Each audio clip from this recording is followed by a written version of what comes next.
Hi hello నమస్తే, welcome back to iTrend media. ఈరోజు మనతో ఉన్నారు ఫైనాన్షియల్ అడ్వైజర్ అయిన వెల్తీ చక్రధర్ గారు. సార్తో మాట్లాడతాం ముఖ్యంగా పిఎంఎస్ అండ్ అలాగే మ్యూచువల్ ఫండ్స్కి మధ్య ఉన్న డిఫరెన్స్ గురించి అండ్ ఏఎఫ్ఐతో పాటుగా. Hi sir. Hi sir, already previous ఎపిసోడ్స్లో మీరు పిఎంఎస్ స్టాక్స్ గురించి చెప్పడం జరిగింది. అసలు వాట్ ఈస్ పిఎంఎస్ స్టాక్ అనేది. సో అసలు పిఎంఎస్ స్టాక్కి లేకపోతే మ్యూచువల్ ఫండ్కి అండ్ ఈవెన్ ఏఎఫ్ఐకి ఈ మూడింటికి మధ్య ఉన్న క్లియర్ డిఫరెన్సెస్ ఏమేమి ఉంటాయి, ఎందులో ఇన్వెస్ట్ చేయడం అనేది గివ్స్ మచ్ బెటర్ ఎక్స్పీరియన్స్ అంటారు? ఇది మంచి క్వశ్చన్ అడిగారండి. చాలామంది కూడా చాలా కన్ఫ్యూజన్ ఉంటుంది. మ్యూచువల్ ఫండ్స్ అంటే అందరికీ తెలుసు కానివ్వండి, ఇంకా పిఎంఎస్ ఏఎఫ్ గురించి ఇంకా అంతగా నాలెడ్జ్ లేదు బయట మార్కెట్లో. మీకు చూడండి, మ్యూచువల్ ఫండ్స్ అనేది ఎవరు హ్యాండిల్ చేస్తారంటే ఐసిఐసిఐ మ్యూచువల్ ఫండ్ కావచ్చు, కొటక్ మ్యూచువల్ ఫండ్ కావచ్చు, నిప్పాన్ మ్యూచువల్ ఫండ్ కావచ్చు. అందరూ అనుకుంటుంది ఏంటంటే ఈ మ్యూచువల్ ఫండ్ కంపెనీ అనుకుంటారు, కానీ అలా కాదు. ఇవన్నీ అసెట్ మేనేజ్మెంట్ కంపెనీ అంటారు వీటిని. అంటే ICICI asset management company, Aditya Birla asset management company, Nippon India asset management company. ఈ అసెట్ మేనేజ్మెంట్ కంపెనీ కిందే మనకి మ్యూచువల్ ఫండ్స్ ఉంటాయి, పిఎంఎస్ ఉంటుంది, ఏఎఫ్ ఉంటుంది. ఇంకో విధంగా అర్థం కావాలంటే మారుతి కార్ తీసుకుందాం. మారుతి బ్రాండ్ ఉంది. మారుతి దగ్గర ఆల్టో కార్ ఉంటుంది, మారుతి స్విఫ్ట్ డిజైర్ ఉంటుంది, మారుతి ఎట్రిగా ఉంటుంది, హై ఎండ్. సో ఎట్లయితే మారుతి కార్ల దగ్గర 3 వేరియంట్స్ ఉన్నాయో, అట్లాగే ప్రతి ఒక్క కంపెనీ దగ్గర కూడా ICICI mutual fund, ICICI PMS, ICICI AF, Nippon India mutual fund, Nippon India PMS, Nippon India AF, అట్లా వేరియంట్స్ ఉంటాయి అన్నమాట. సో ఇప్పుడు చూడండి, ఒక బెస్ట్ ఎగ్జాంపుల్లో ఒక సాఫ్ట్వేర్ ఇంజనీర్ ఉన్నాడు అనుకోండి, ఎగ్జిక్యూటివ్ లెవెల్లో ఉంటాడు. అంటే అప్పుడే జాబ్ వచ్చింది, ఒక 1 lakh శాలరీ వచ్చింది అనుకోండి, మెల్లగా ఒక కార్ కొనుక్కుంటాడు, ఆల్టో కార్ కొనుక్కుంటాడు. ఆల్టో కార్ ఎప్పటిదాకా వాడతాడంటే ఒక ప్రాజెక్ట్ మేనేజర్ వెళ్ళేంత వరకు వాడతాడు. ఒకసారి ప్రాజెక్ట్ మేనేజర్ అయ్యాక ఏంటంటే ప్రమోషన్ వచ్చింది, కొంచెం శాలరీ పెరిగింది, అప్పటికి ఆల్టో కార్ నడపలేము, కొంచెం స్విఫ్ట్ డిజైర్కి వెళ్తాం. సో అట్లా కొంచెం స్విఫ్ట్ డిజైర్ నడిపిన తర్వాత కొంచెం ప్రమోషన్ వచ్చింది, కొంచెం కంపెనీ ఎండీ అయ్యారు అనుకోండి, అప్పుడు హై ఎండ్ వెళ్తాం, ఎట్రిగా. సో అట్లాగే ఫస్ట్ మ్యూచువల్ ఫండ్స్ ఎప్పటిదాకా మన దగ్గర 50 lakhs వచ్చింది అంటే అప్పుడు పిఎంఎస్కి వెళ్ళిపోవాలి. పిఎంఎస్లో 50 lakhs అప్పుడు 1 crore అయిందో అప్పుడు ఏఎఫ్కి వెళ్ళిపోవాలి. సో అట్లయితే మన ఒక కంపెనీలో మన గ్రేడ్ పెరుగుతుందో అట్లాగే మన ఇన్వెస్ట్మెంట్ కూడా మారాలి. అందరికీ ఒకలా ఇన్వెస్ట్మెంట్ చేయకూడదు. డాక్టర్కి కూడా mutual fund Nippon small cap చేయి, ఒక ఇంజనీర్కి నిప్పాన్ ఇండియా స్మాల్ క్యాప్, ఒక క్లర్క్కి నిప్పాన్ ఇండియా స్మాల్ క్యాప్, అందరికీ ఒకటే మందులా ఉండకూడదు కదండి. డిఫరెన్స్ అనేది ఉండాలి. ఎందుకంటే ఒక్కొక్క లైఫ్ స్టైల్ ఒక డిఫరెంట్గా ఉంటుంది. ఇప్పుడు ఒక క్లర్క్ అనేసరికి వాళ్ళ గోల్ వచ్చి 2 కోట్లు ఉంటుంది, కానీ అదే ప్రాజెక్ట్ మేనేజర్ ఒక లెవెల్లో ఒక లెవెల్ ఆఫ్ ఎక్స్పీరియన్స్ ఒక లెవెల్ ఆఫ్ వచ్చిన తర్వాత, లైఫ్ స్టైల్ పెరిగిన తర్వాత వాళ్ళకి 10 కోట్లు కావాల్సి వస్తుంది రిటైర్ అయినసరికి. కొంచెం ఎండీ లెవెల్లో కొంచెం లగ్జరీ లైఫ్ అనుభవించిన తర్వాత ఆయన టార్గెట్ 2 కోట్లు ఉండదు, ఆయన టార్గెట్ 20 crores ఉంటుంది. సో ఎప్పుడైతే మన టార్గెట్స్ మారుతూ ఉంటాయో దానికి అనుగుణంగానే మన ఇన్వెస్ట్మెంట్ అనేది మారాలి. ఇప్పుడు ప్రతిదానికి కూడా ఒక 10 years అయితే హారిజన్ మినిమం ఉంచుకోవాలండి. ఎందుకంటే వెల్త్ క్రియేట్ కావడానికి ఈక్విటీ మార్కెట్స్ అన్ని కూడా ఈక్విటీ మార్కెట్స్ కాబట్టి ఆ టైం అయితే పడుతుంది. బెస్ట్ ఎగ్జాంపుల్ చెప్తాను, అసలు మ్యూచువల్ ఫండ్స్ తీసుకుందాం. సో మ్యూచువల్ ఫండ్స్ ఒక కామన్ మ్యాన్కి ఈజీగా ఉంటుంది, అర్థం చేసుకోవడానికి ఈజీగా ఉంటుంది. వాళ్ళు ఒక 5,000 rupees ఎస్ఐపి మొదలు పెట్టారు అంటే మాత్రం ఈజీగానే మనం వేసుకోవచ్చు మ్యూచువల్ ఫండ్స్లో. దానికి కొంచెం పైకి వెళ్ళిన తర్వాత 50,000 rupees ఎస్ఐపి వేస్తున్నాం, మంత్లీ మేము 1 lakh ఎస్ఐపి వేస్తున్నాం, కొంచెం అంత కెపాసిటీ వచ్చినప్పుడు ఆటోమేటిక్గా పిఎంఎస్కి వెళ్ళిపోవాలి. అయితే అసలు డిఫరెన్స్ ఏంటి మేజర్గా అంటే, మ్యూచువల్ ఫండ్స్లో చూడండి మనకి అవుట్ ఆఫ్ 500,000 స్టాక్స్లో నుంచి ఫిల్టర్ చేసి 150 స్టాక్స్ పట్టుకొస్తారు మ్యూచువల్ ఫండ్స్లో. ఫర్దర్గా ఈ మ్యూచువల్ ఫండ్లో ఉన్న 150 స్టాక్స్ని ఫిల్టర్ చేసి పట్టుకొస్తారు 30 స్టాక్స్ కింద, అది పిఎంఎస్. మరి ఏఎఫ్ ఏంటంటే ఇట్లా ఫిల్టర్ చేసిన 30 స్టాక్స్లోంచి ఒక 20 మాత్రమే తీసుకుంటారు ఏఎఫ్లో. అలా ఏఎఫ్లో వచ్చేసి మనకి లిస్టెడ్ స్టాక్స్ ఉంటాయి, అన్లిస్టెడ్ స్టాక్స్ కూడా కొన్ని ఉంటాయి. ఇప్పుడు చూడండి, నేషనల్ స్టాక్ ఎక్స్చేంజ్ అందరికీ తెలుసు, దాని షేర్ ప్రైస్ బయట 6,000 rupees నడుస్తుంది, కానీ మనం ట్రేడ్ అవ్వట్లేదు. అది కొనుక్కోవాలంటే ట్రేడింగ్లో లేదు, అది వాళ్ళు స్టాక్ లిస్ట్లో లేదు. సో ఏఎఫ్లో అట్లాంటి స్టాక్స్ కూడా కొనుక్కోవచ్చు అనమాట. మనం ఏవైతే అన్లిస్టెడ్ స్టాక్లో ఉన్నాయో వాటిని కూడా కొనుక్కోవచ్చు. సో అట్లాంటి ఒక ఎక్స్ట్రా బెనిఫిట్ మనకి ఏఎఫ్లో దొరుకుతుంది. సో ఏఎఫ్లో 80% ఏమో లిస్టెడ్ స్టాక్స్, 20% ఏమో అన్లిస్టెడ్ స్టాక్స్లో ఇన్వెస్ట్ చేస్తారు.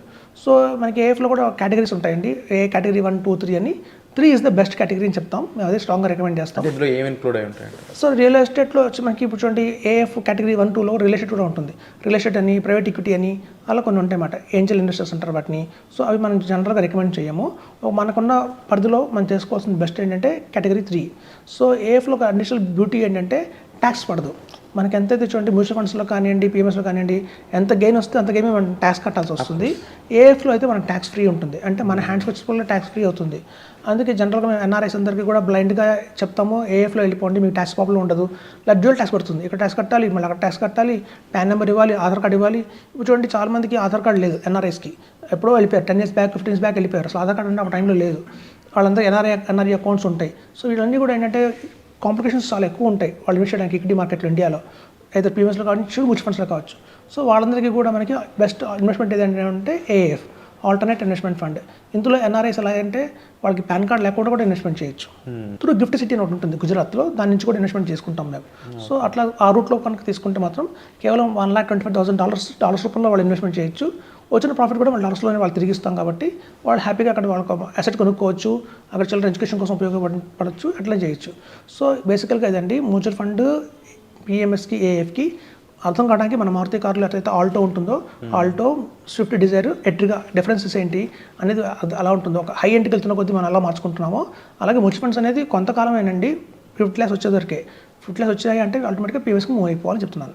సో అది మెయిన్ డిఫరెన్స్ అండి. అండ్ ముఖ్యంగా సార్ మీరు యూఎస్లో ఉండే వాళ్ళు ఇందులో ఇన్వెస్ట్ చేయొచ్చు అని చెప్తున్నారు కదా, అక్కడ ఉండే వాళ్ళకి ఇంకా ఎలాంటి ఫెసిలిటీస్ ఉంటాయి ఇందులో ఇన్వెస్ట్ చేయడం ద్వారా? లైక్ ఈజీగా ఇన్వెస్ట్ చేసే ప్రొసీజర్ ఏ విధంగా ఉంటుంది, ఇన్వెస్ట్ చేశాక విత్డ్రాల్ ప్రొసీజర్ ఏ విధంగా ఉంటుంది, ఇక్కడ నామినీ కింద ఏమన్నా పెట్టాల్సి ఉంటుందా ఆ ప్రొసీజర్? లేదండి, యాక్చువల్గా ఎన్ఆర్ఎస్కి నామినీ కూడా ఎన్ఆర్ఐ ఉండొచ్చు. ఎందుకంటే జనరల్గా పిల్లలను కూడా ఇవాళ రేపు పిల్లలు కూడా అమెరికాలో పుడుతున్నారు, వాళ్ళు కూడా సిటిజన్షిప్ వచ్చేస్తుంది. సో అట్లాంటినప్పుడు వాళ్ళకి ఇండియాలో కంటే కూడా మనకు మ్యూచువల్ ఫండ్స్ పిఎంఎస్లో కంటే కూడా ఏఎఫ్లో అయితే బెటర్గా ఉంది. ఏఎఫ్లో మనకు వచ్చేసి ఏంటంటే నేను చెప్పినట్టు గుజరాత్లో మనకున్న ఈ గిఫ్ట్ సిటీ నుంచి ద్వారా కూడా ఇన్వెస్ట్మెంట్ తీసుకుంటాం మేము.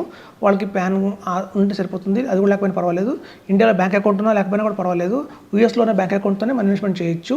సో ఇట్లాంటి బెనిఫిట్స్ అన్నీ కూడా మనకి ఏఎఫ్లో ఇస్తున్నాము. So $1,25,000 minimum investment. వాళ్ళు విత్డ్రా చేసినప్పుడు కూడా డాలర్స్లోనే వెళ్తుంది. సో కాబట్టి మళ్ళీ వాళ్ళకి ఏంటంటే ఎక్స్ట్రా మళ్ళీ మనకి అమౌంట్ ప్రాబ్లం రాకుండా ఉంటుంది ఫర్దర్గా. సో ఇన్వెస్ట్మెంట్ డాలర్స్లో జరుగుతుంది, తీసుకునే రిటర్న్ కూడా డాలర్స్లోనే ఉంటుంది. సో వాళ్ళకి పోర్టల్ ఇస్తామండి, ఆ పోర్టల్లోనే ఆన్లైన్లో మీరు చెప్పినట్టుగా పార్షల్ విత్డ్రాల్ చేసుకోవచ్చు, ఫుల్ విత్డ్రాల్ చేసుకోవచ్చు, అలాంటి ఫర్దర్గా చాలా చేసుకోవచ్చు. అంతా ఆన్లైన్ అకౌంట్ ఓపెన్ చేసేస్తాము కాబట్టి ఏంటంటే ఫిజికల్గా ప్రెజెన్స్ కూడా అవసరం లేదు. సో అక్కడ ఉంటూనే కూడా ఇన్వెస్ట్మెంట్ చేయొచ్చు, యూఎస్ కెనడా కూడా చేయొచ్చు. సో ఇది ఒక బెస్ట్ ఆప్షన్ అండి ఏఎఫ్ అనేది, ఎస్పెషల్లీ ఎన్ఆర్ఎస్కి అయితే ఎట్లాంటి హ్యాజిల్ ఫ్రీ లేకుండా కూడా చేయొచ్చు. ఇంట్లో ఇంక్లూడ్ అయ్యే బ్రాండ్స్ అనేవి ఏ విధంగా ఉంటాయి సార్ మామూలుగా? ఇది జనరల్గా ఐసిఐసిఐ వాళ్ళది ఉంటుందండి, ఐసిఐసిఐ కానీ మోతిలాల్ ఓస్వాల్ కానివ్వండి, కొంచెం మంచి మంచి ఏఎఫ్స్ ఉన్నాయి, చాలా కంపెనీస్ ఉన్నాయి, ప్రైవేట్ కంపెనీస్ కూడా చాలా ఉన్నాయి ఇందులో, బయటోక్ వాళ్ళది కూడా కావచ్చు, అలా మంచి మంచి ఏఎఫ్స్ చాలా ఉన్నాయి. సో వాళ్ళవన్నీ కూడా రిటర్న్స్ బాగానే వస్తున్నాయి. ఈవెన్ నిప్పాన్ కూడా చాలా ఎక్సలెంట్ అని చెప్పొచ్చు ఏఎఫ్లో.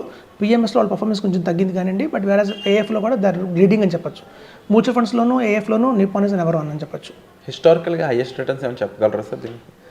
28 to 35% డెసిట్ రిటర్న్ అయితే లాస్ట్ పర్ఫార్మెన్స్లో వచ్చారండి. పాస్ట్ పర్ఫార్మెన్స్ చూస్తే మనకు 28 to 38% ఉంది. మనకు అందులో కూడా ఏంటంటే ట్యాక్స్ ఫ్రీ కాబట్టి ఎక్స్ట్రాడినరీ రిటర్న్ అని చెప్పొచ్చు. సో మోర్ ఓవర్ ఏంటంటే ఒక లంసమ్గా ఇన్వెస్ట్ చేసే వాళ్ళకి ఇప్పుడు చూడండి, మనం 1 crore ఉందనుకోండి, 1 crore మ్యూచువల్ ఫండ్లో ఇన్వెస్ట్మెంట్ చేయాలంటే ఒక ఫండ్లో ఇన్వెస్ట్మెంట్ చేయలేం. ఒక 10 ఫండ్స్లోకి డిస్ట్రిబ్యూట్ చేస్తాం, 10 lakhs లాగా. ఆ 10 fundsలో డిస్ట్రిబ్యూట్ చేసేసరికి వల్ల ఏమవుతుందంటే మనకు తెలియకుండానే ఒక్కొక్క స్టాక్లో ఒక్కొక్క ఫండ్లో వచ్చి 150 స్టాక్స్ ఉంటాయి. మనకి 1500 స్టాక్స్ మనం ఇన్వెస్ట్ చేసాం. సో 1500 స్టాక్స్ మనం ఇన్వెస్ట్ చేసాము, ఇండైరెక్ట్గా అంటే రిటర్న్స్ అయిన రావు, ఇన్ జనరల్గా రావు. ఇంకా పెద్ద పెద్ద వాళ్ళందరూ కూడా ఏంటంటే నేను పోర్ట్ఫోలియోస్ మేనేజ్ చేయలేరు. ఎందుకంటే ప్రతి ఒక్క ఫండ్ని మనం స్టడీ చేయాలి, దాన్ని తీసుకోవాలి, దాన్ని అబ్జర్వ్ చేయాలి అంటే కూడా అయ్యే పని కాదు. సో కాబట్టి ఏంటంటే ఒక బెస్ట్ వే 1 crore పెట్టేసామంటే ఒక ఏఎఫ్లో ఈ 1 crore కూడా ఒకసారి ఇవ్వక్కర్లేదండి, 10 lakhs లాగా 10 months కూడా ఇవ్వచ్చు. ఆ ఫెసిలిటీ కూడా ఉంది.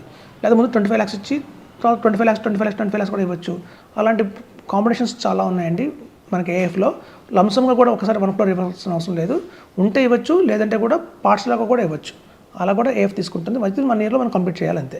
ఐ థింక్ మోర్ ఓవర్ మన డొమెస్టిక్ కంటే కూడా అంటే ఇండియన్స్ కంటే కూడా ఫారినర్స్కి దీనికి ఎన్ఆర్ఐస్కి ఎక్కువ వస్తుంది, వాళ్ళు ఈజీగా ఇన్వెస్ట్ చేయొచ్చు అనిపిస్తుంది. ఎందుకంటే డాలర్ వాల్యూ బట్టి చూసుకున్నట్లయితే దీనికి తగ్గ అమౌంట్ వాళ్ళ దగ్గర ఈజీలీ ఇన్వెస్టింగ్ కనిపిస్తుంది కాబట్టి. అండ్ ఈవెన్ ఇండియాలో చూసుకుంటే వాళ్ళ పర్సెంటేజ్ తక్కువ అని చెప్పొచ్చు, but crores of amount invest చేయాలనుకున్నప్పుడు చాలా మందికి బెటర్ ఆప్షన్స్ ఇంత ఈజీగా లేవు చెప్పాలంటే, అదర్ దెన్ ల్యాండ్ ఒకటే కనిపిస్తుంది. ఇప్పుడు చాలా మంది కూడా అవేర్నెస్ బాగా వచ్చిందండి. ఏఎఫ్ మాకు కన్సల్టేషన్స్ 2-3 వస్తున్నాయి ప్రతి మంత్ ఈజీగా 2 crores 3 crores ఉన్న వాళ్ళు కూడా ఈజీగా హ్యాజిల్ ఫ్రీగా ఇన్వెస్ట్ చేస్తున్నారు. ఇది ఒక బెటర్ ఆప్షన్గా తీసుకుంటున్నారు. ఎస్పెషల్లీ మన ఏపీ తెలంగాణలో లేదండి, వేరే చూస్తే మనకు బాంబే, చెన్నై, బెంగళూరులో ఏఎఫ్ కానివ్వండి, పిఎంఎస్ కానివ్వండి ఆల్మోస్ట్ సాచురేషన్ పాయింట్కి వచ్చేసరికి మీరు అర్థం చేసుకోండి.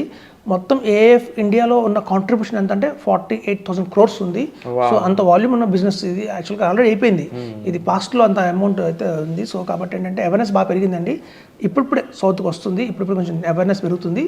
సో హోప్స్ మన ఏపీ తెలంగాణలో కూడా మంచి ఇన్వెస్టర్స్ ఉంటారు ఇందులో అని చెప్పి మనం ఆశిద్దాం. Wonderful sir. సో తప్పకుండా ఏపీ తెలంగాణ నుండి ఎక్కువ అమౌంట్ మన దగ్గర చేతిలో ఉండి దాన్ని ఇన్వెస్ట్ చేద్దాము, అదర్ దెన్ ల్యాండ్ కన్నా బెటర్ ప్లేస్ లేదా అని ఎవరైనా ఆలోచిస్తున్నారా, మీ దగ్గర ₹1 కోటి 2 కోట్లను ఈజీగా ఇన్వెస్ట్ చేయడానికి ఒక లేటెస్ట్ ఇన్వెస్ట్మెంట్ ఆప్షన్ మనకి ముందుకి సార్ చెప్పడం జరిగింది. దానికి సంబంధించి మరింత ఇన్ఫర్మేషన్ కోసం మీరు డిస్ప్లే అవుతున్న నెంబర్స్ కాల్ చేసి సార్తో మాట్లాడవచ్చు. Thank you so much. Thank you అండి.